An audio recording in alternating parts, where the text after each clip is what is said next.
Gazipur airport বাস rapid transit বা BRT প্রকল্প।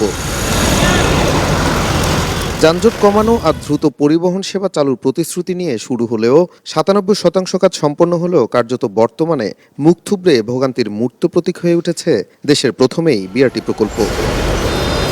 এ বিষয়ে সোমবার রাজধানীতে গণপরিবহন নির্ভর নগর ঢাকা গাজীপুর বিআরটির ভবিষ্যৎ নিয়ে সংবাদ সম্মেলনের আয়োজন করেন বিএপি। আগামী মাসের শুরুতেই বিআরটি প্রকল্প নিয়ে পরিকল্পনা নিতে যাচ্ছে সরকার। এই স্বল্প সময়ের মধ্যেই জনদুর্ভোগ লাঘবে প্রকল্পটি নিয়ে ইতিবাচক ভাবনার যোগ রয়েছে বলে মত দেন বিশেষজ্ঞরা। বেসিক বিআরটি যদি আমরা আসলে চালু করতে চাই তাহলে আসলে মাত্র 200 থেকে 300 কোটি টাকা দরকার আছে এখনই। আর যে নির্মাণ কাজগুলো যেগুলো মানে অসমাপ্ত বা জুলাই বিপ্লবের কারণে কিছুটা ক্ষতিগ্রস্ত হয়েছে সেগুলো সমাপ্ত করতে লাগবে প্রায় 500 কোটি টাকা। আগামী 6 থেকে 12 মাসের মধ্যেই ঢাকা এবং বাংলাদেশের প্রথম বিআরটি বাস্তবায়ন করা সম্ভব এবং সবচেয়ে মডার্ন, ডিসিপ্লিন, কস্ট ইফেক্টিভ যেই আরবান র্যাপিড ট্রানজিট সিস্টেমের যে অভিজ্ঞতা সেটা কিন্তু আমরা পেতে পারি। এক্সপার্ট ইঞ্জিনিয়ারদের দক্ষ হাতে দেশের মানুষকে প্রতিদিন সুরক্ষিত রাখার প্রত্যয় নিয়ে এলো সেফ সার্কিট ব্রেকার।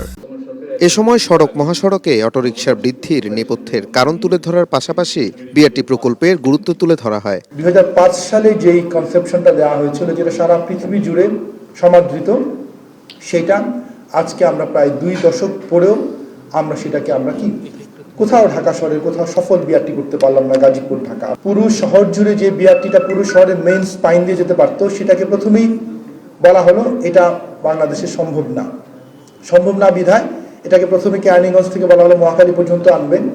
পরবর্তীতে মহাখালী থেকে পরে নিয়ে যাওয়া হলো যে উত্তরা বা এয়ারপোর্ট পর্যন্ত নিয়ে আসবে। যেই সম্ভাবনাটা ছিল সেই সম্ভাবনাটাকে প্রথমেই গলা টিপে মেরে ফেলা হলো। তাছাড়া প্রকল্প সহজেই বাস্তবায়নের জন্য বিভিন্ন প্রস্তাবনার পাশাপাশি ব্যর্থতার কারণ চিহ্নিত করার আহ্বানও জানানো হয় বিএপি থেকে।